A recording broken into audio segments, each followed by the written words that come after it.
ও মা, রান্না করছো? না না, কড়াইয়ের গায়ে একটু চুলকুনি হয়েছে তো, তাই হাতা খুন্তি দিয়ে কড়াইয়ের গায়ে একটু চুলকে দিচ্ছি। ও মা, ঘর মুছছো মা? না রে মা, মেঝের গায়ে একটু হাত বোলাচ্ছি।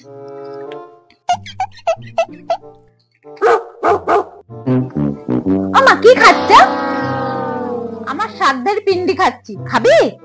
সব সময় উল্টো পাল্টা কথা, কি যে হয় এই মহিলার কে জানে। रुको जरा सबर करो। এসো না। ও, তুই ফোনে কথা বলছিস?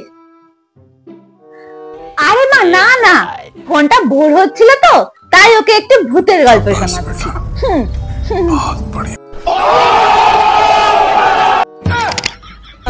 অসভ্য মেয়ে, মায়ের সাথে রসিকতা।